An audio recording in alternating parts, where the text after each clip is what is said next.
A ETRA aqui faz questão de te receber e passo a palavra para ti aí, tá bom? Seja bem-vindo aqui à unidade.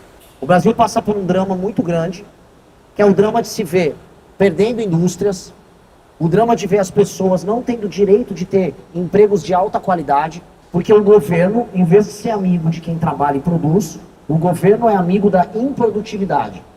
O governo quer dar salário de 100, 200 mil reais para juiz, o governo quer manter bolsa para empresário vagabundo. Tem um empresário lá de Belo Horizonte, nem já ouviu falar do escândalo do Banco Master aqui?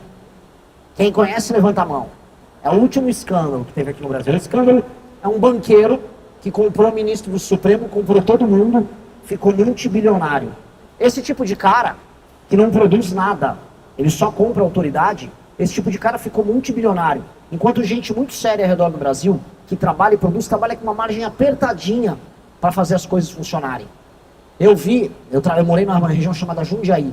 Eu vi todo o distrito industrial de Jundiaí ser destruído por conta de um governo que é inimigo de quem trabalha e produz. Enquanto eu vi esses banqueiros, como esse Daniel Vorcaro, ficarem multibilionários na política.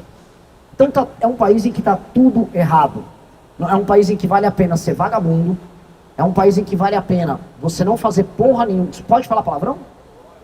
É um país em que vale a pena não fazer porra nenhuma e ficar aguardando alguém te dar alguma coisa. É um país em que vale a pena você ficar acomodado, puxando o saco de político, puxando o saco de bandido. E é um país em que você que é um trabalhador, você que é uma trabalhadora, não importa o setor que você esteja, não importa o quanto você ganhe. Se você sai na rua, você não está seguro se você vai poder tirar o seu celular do bolso e atender uma ligação. Porque vai vir um vagabundo e vai roubar o teu celular.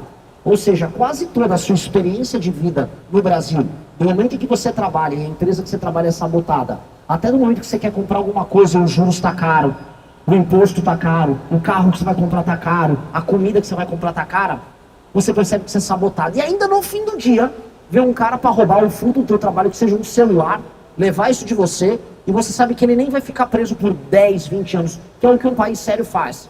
Num país como os Estados Unidos, se alguém roubar teu celular com uma arma, ele vai ficar preso por mais de 20 anos. O cara vai sofrer. Aqui no Brasil, se o cara rouba o teu celular, ele tá outro dia na rua, e se for menor de idade, ainda tá tirando sarro da tua cara. Nós temos que ter, esse é o ponto, ódio dessa injustiça. Porque não tá valendo a pena para muita gente ser brasileiro. Não tá valendo a pena investir no Brasil para muita gente. Não vai estar valendo a pena você trabalhar no Brasil. Quantas pessoas que eu sei, amigos meus, falam assim, pô, eu ralo pra caramba, aí eu eventualmente vejo, tem um cara lá que tá recebendo uma bolsa na puta que pariu, recebeu um empreguinho do governo e eu tô pagando a conta desse cara. Eu ralo pra outro só ficar de boa. Ou um cara que presta um concurso pra não fazer nada. Ou um cara que é um apaniguado, que um político vai lá e contrata e joga ali num canto. Quantas vezes a gente não vê isso e se sente um inútil, se sente injustiçado, se sente um otário? Você se sente um otário porque você faz o que é certo. No Brasil, tudo é ao contrário.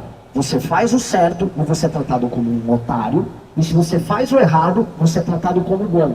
Volto a repetir. Aquele banqueiro que eu falei, que é um banqueiro lá de Belo Horizonte, comprou ministros do Supremo todos os presidentes do partido, saiu com as mulheres mais bonitas do Brasil, ia nas festas, fazia safadezas todas com essas pessoas, e era celebrado, ia lá na Globo, nas festas, todo mundo achava ele legal.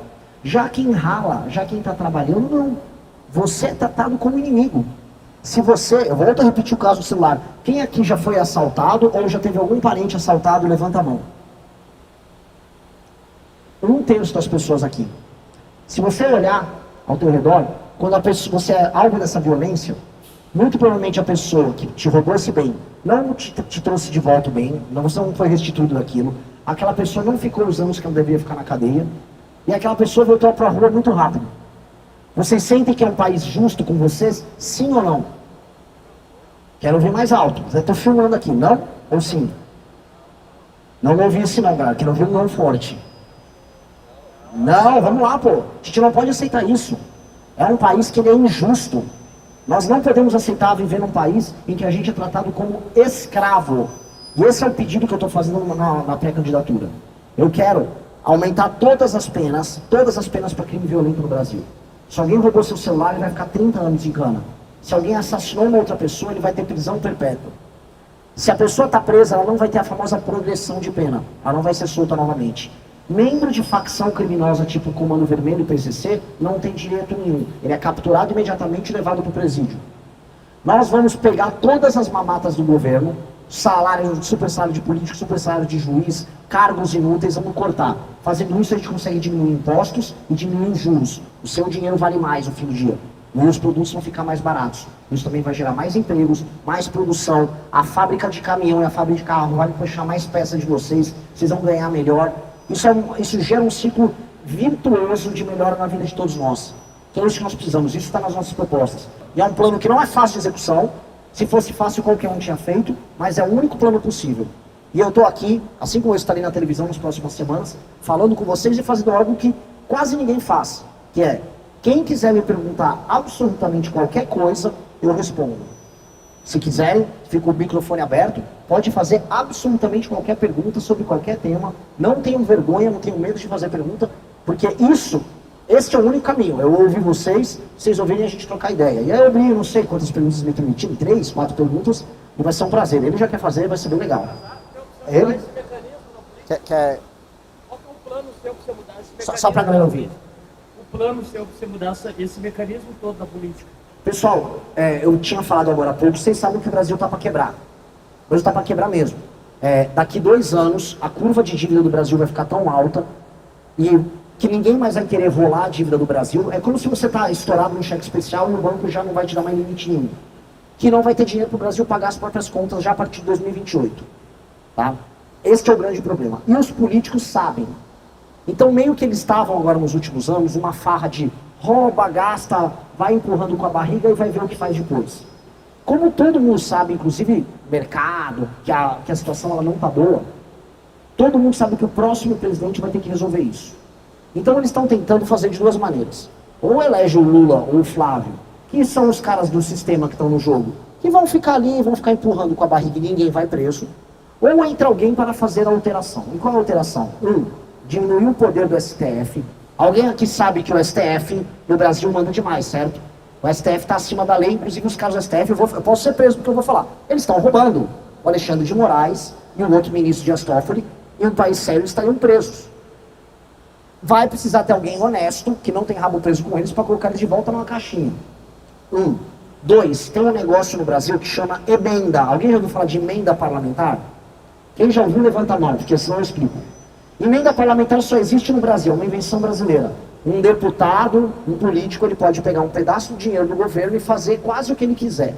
Não existe isso nos Estados Unidos, não existe isso em países sérios. É uma coisa meio brasileira a emenda parlamentar. Os deputados, eles roubam a emenda parlamentar.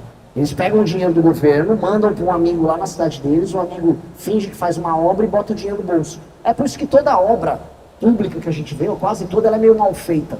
Porque o dinheiro é desviado, ele vai para o bolso do cara, e aí o político pega esse dinheiro do bolso e compra o voto da população na hora da eleição. Você já deve ter visto esse tipo de coisa acontecer. Compra de apoio e tal. Pois bem, brecar e acabar com as emendas como elas estão. É fiscalizar isso pra caramba, e aí você vai obrigar o político a parar de ficar nesse jogo, nesse sistema de compra de apoios. Então, fazer isso com o Congresso e, do outro lado, fazer com o STF, colocar eles na caixinha, fazer eles trabalharem dentro do rigor da lei. Para isso, você não pode ter rabo preso. Então, eu não tenho rabo preso, não conheço os outros candidatos na vida pessoal para saber se eles têm rabo preso. Eu sei que o Lula e o Flávio têm. E ir para cima desses 2 agentes. Com isso, você acalma o jogo e pode passar o que precisa ser passado. Como que faz para diminuir isso sem faltar dinheiro na saúde, segurança, educação? Isto é uma pergunta de alguém maduro. Porque as pessoas pedem assim, só reduz imposto, mas como paga a conta? Hoje, no Brasil, e isso é bem verdade, vocês raramente vão ver um candidato falar isso. Hoje não dá para reduzir imposto. Se o político falar, eu vou reduzir assim, não dá. Porque não vai sobrar o dinheiro, porque o Brasil está devendo, o Brasil está no vermelho. O que o Brasil vai precisar fazer? Para eu reduzir imposto, eu vou ter que cortar gasto. Aí tem que ver a lista do que vai cortar de gasto. Gasto 1. Tem um monte de renúncia, que é imposto não pago por empresas amigas do governo. Isso vai ter que cortar. Super salário de juiz desembargador. Isso custa coisa de 15 bilhões a 20 bilhões todo ano. Isso tem que cortar.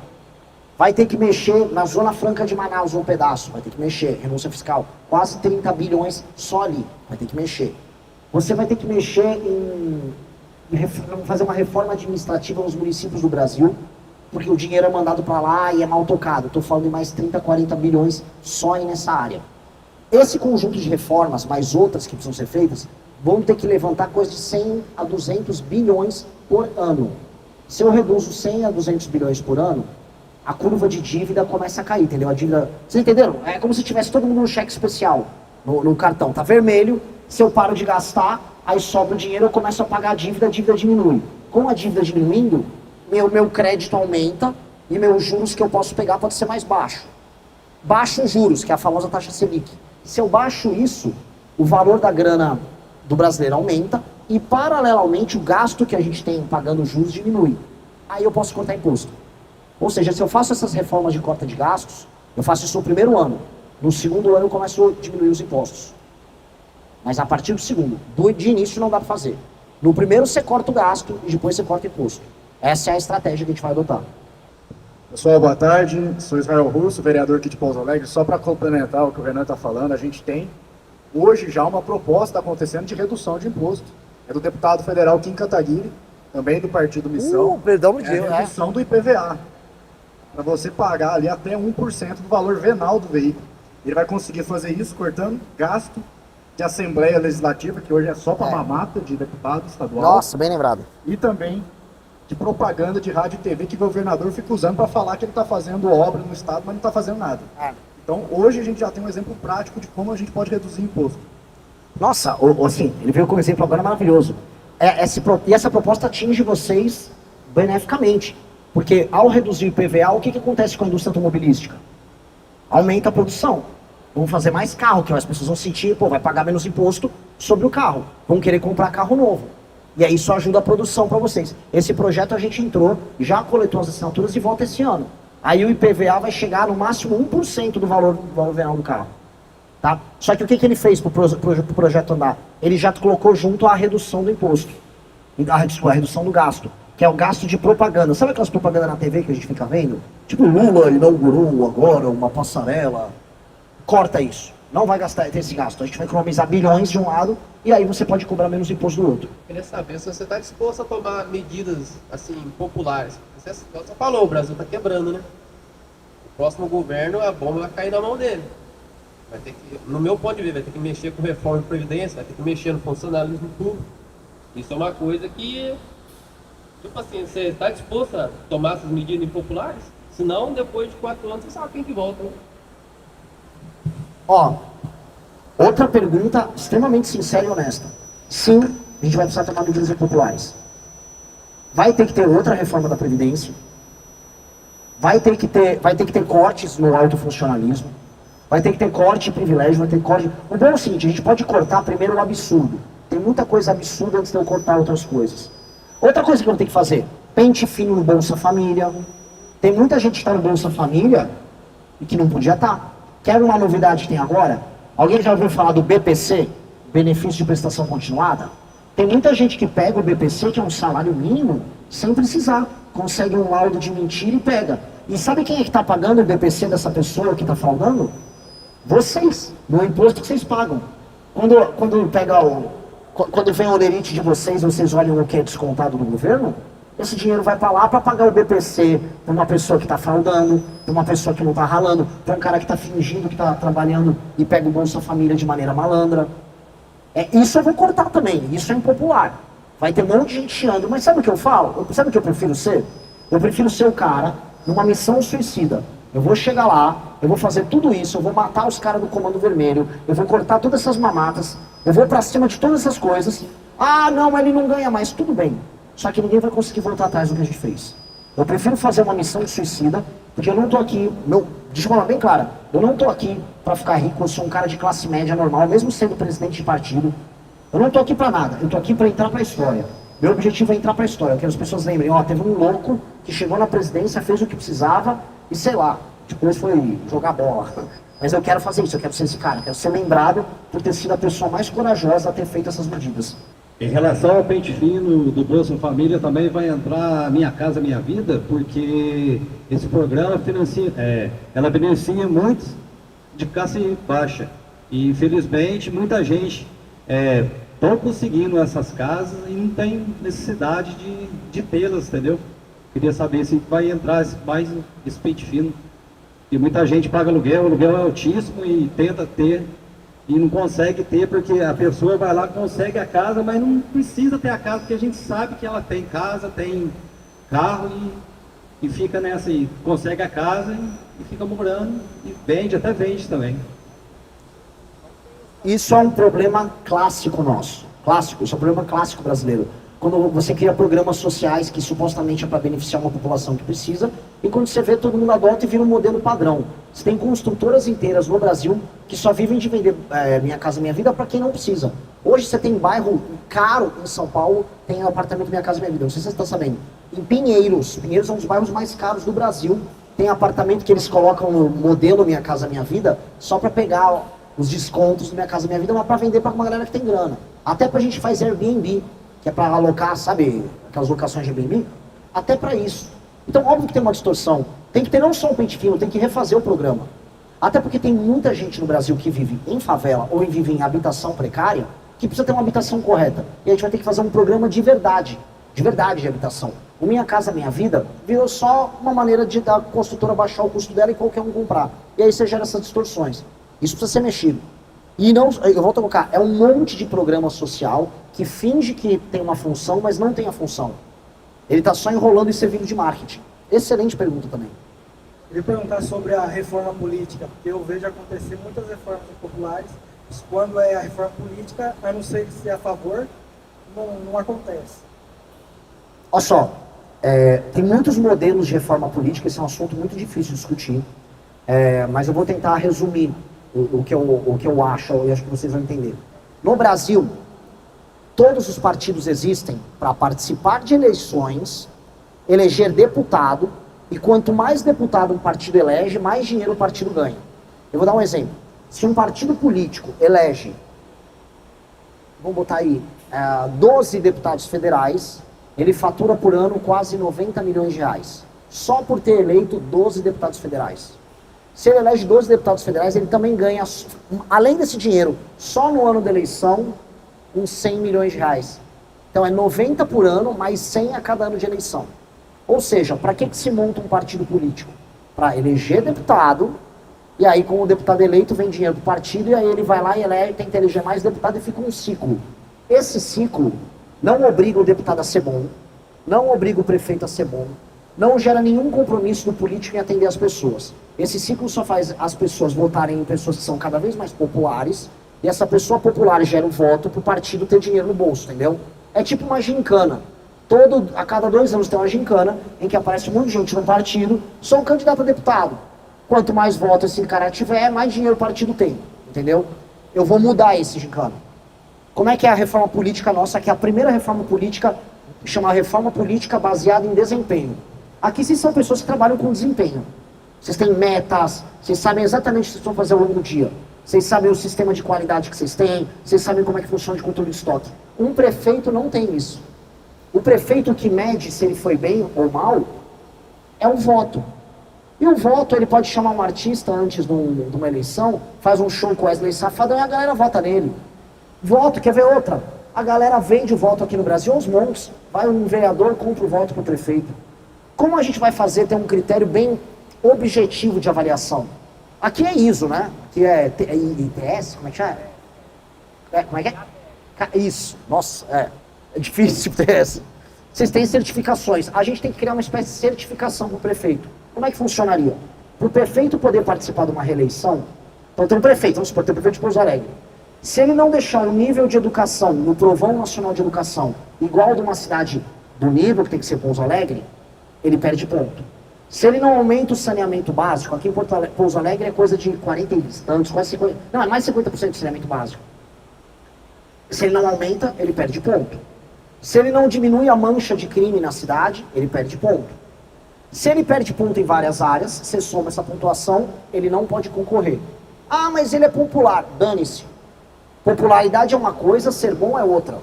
O cara vai ter que cumprir os critérios dele, igual vocês aqui cumprem os critérios de vocês no trabalho de vocês. Igual a empresa aqui tem que cumprir o critério para entregar para a montadora. Vai ter que ser assim para o prefeito. Aí, se o prefeito... Aí eu vou ter um lado contrário. E se o prefeito vai bem?